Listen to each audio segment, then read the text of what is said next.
जय सिया राम। बोलिए गोस्वामी तुलसीदास जी की जय, सियापति रामचंद्र की जय, श्री हनुमान जी महाराज की जय। चौपाई। देवराज इंद्र का मूर्ख पुत्र जयंत कौवे का रूप धरकर श्री रघुनाथ जी का बल देखना चाहता है। जैसे महान मंद बुद्धि चींटी समुद्र का थाह पारना चाहती हो। सीता चरण चौच हत भागा, मूड मंद मति कारण कागा। चला रुधिर रघुनायक जाना, सीख धनुष सायक संधाना। वह मूढ़ मंद बुद्धि कारण से भगवान के बल की परीक्षा करने के लिए बना हुआ कौआ सीता जी के चरणों में चोंच मारकर भागा। जब रक्त बह चला तब श्री रघुनाथ जी ने जाना और धनुष पर सीख सरकंडे का बाण संधान किया।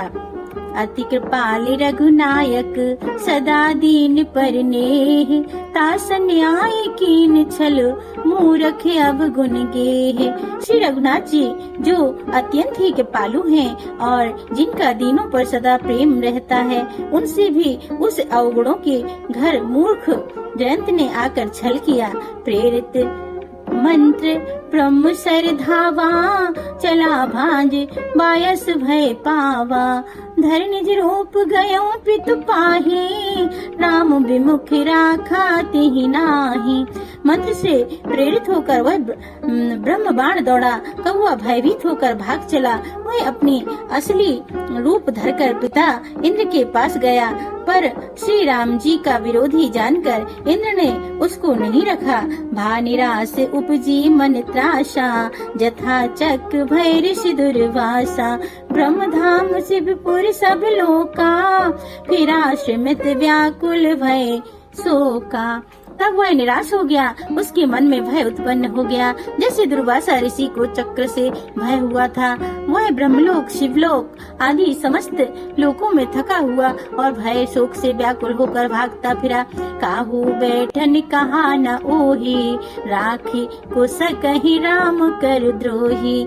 मातु मृत्यु पितु समन समाना, सुधा होई बिस सुन हरि जाना।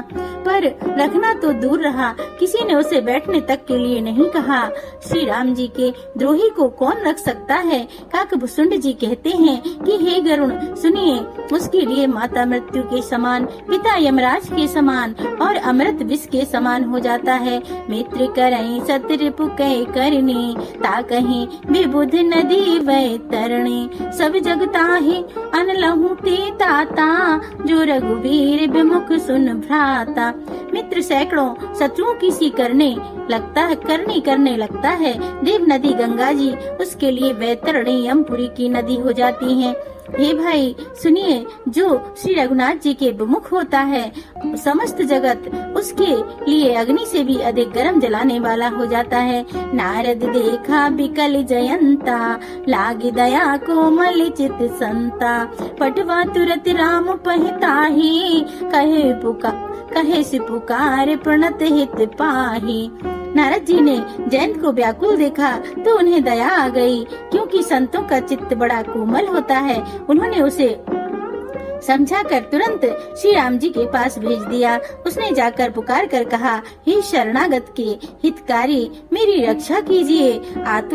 आतुर सवै गहिस पद जाए, त्राहि त्राहि दयाल रघुराई। अतुलित बल अतुलित प्रभुताई, मैं मति मंद जान नहीं पाए। आतुर और भयभीत जयंत ने जाकर श्री राम जी के चरण पकड़ लिए और कहा, हे दयालु, हे रघुनाथ जी, रक्षा कीजिए। आपके अतुलित बल और आपकी अतुलित प्रभुता सामर्थ्य को मैं मंद बुद्धि जान नहीं पाया था। निज कुल कर्म जनित फल पायो, अब प्रभु पाए शरण तक आयो। सुन कपाल अति आरत बानी, एक नयन कर तजा भवानी। अपने किए हुए कर्म से उत्पन्न हुआ फल मैंने पा लिया। अब हे प्रभु मेरी रक्षा कीजिए, मैं आपकी शरण तक कर आया हूँ। शिव जी कहते हैं, हे पार्वती आग का काना, हे पार्वती कृपालु श्री रघुनाथ जी ने उसकी अत्यंत आर्त दुख भरी वाणी सुनकर उसे एक आंख का काना करके छोड़ दिया। कीन मोहि बस द्रोहि जदपि रमा, ते कर बद उदितै श्री रामा।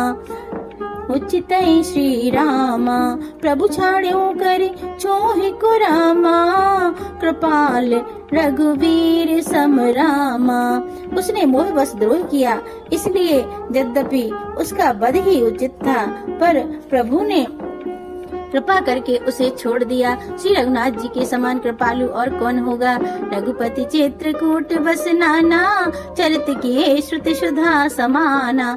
बहुर राम अस मन अनुमाना, होयौ वीर सबई मोहि जाना। चित्रकूट में बसकर श्री रघुनाथ जी ने बहुत से चरित किए जो कानों को अमृत के समान प्रिय हैं। फिर कुछ समय पश्चात श्री राम जी ने मन में ऐसा अनुमान किया कि मुझे सब लोग जान गए हैं, इससे यहाँ बड़ी भीड़ हो जाएगी। सकल मुनि निसन विदा कराई, सीता सहित चले दो भाई। अत्रि के आश्रम जब प्रभु गयऊं, सुनत महामुनि हर्षित भयऊं। इसलिए सब मुनियों ने विदा लेकर सीता जी सहित दोनों भाई चले। जब प्रभु अत्रि जी के आश्रम में गए तो उनका आगमन सुनते ही महामुनि हर्षित हो गए। पुलकित गाते अत्रि उठ धाये, देखे राम आतुर चले आए। करत दंडवत मुनि उर लाए, प्रेम बार दो जन अनुवाए। शरीर पुलकित हो गया। अत्रि जी उठकर दौड़े। उन्हें दौड़े आते देखकर श्री राम जी और भी शीघ्रता से चले आए। दंडवत करते हुए श्री राम जी को उठाकर मुनि ने हृदय से लगा लिया और प्रेमाश्रुओं से के जल से दोनों भाइयों को नहला दिया। देखे राम छवि नयन जुड़ाने, सादर निज आश्रम तब आने। कर पूजा कहीं बचन सुनाए, सुहाए दिए मूल फल प्रभु मन भाए। श्री राम जी की छवि देखकर मुनि के नेत्र शीतल हो गए। तब वे उनको आनंद पूर्वक अपने आश्रम में ले आए। पूजन करके सुंदर वचन कहकर मुनि ने मूल और फल दिए जो प्रभु के मन को बहुत रुचे। प्रभु आसन आसीन भरे रमा, लोचन शोभा निरखे श्री रामा। मुनिवर परम प्रवीण श्री रामा, जोर पाने स्तुति करते रमा। प्रभु आसन पर विराजमान है। नेत्र भरकर उनकी शोभा देखकर परम प्रवीण मुनि श्रेष्ठ हाथ जोड़कर स्तुति करने लगे। बोलो सियापति रामचंद्र की जय। राम सिया राम सिया राम सिया रामा, राम सिया राम सिया राम सिया रामा। राम के विमुख कभी नहीं जाना चाहिए। जयंत का हर्ष देख के सबके रोंगटे खड़े हो गए। भगवान का बाण कभी निरर्थक नहीं होता है। बोलो जय सिया राम।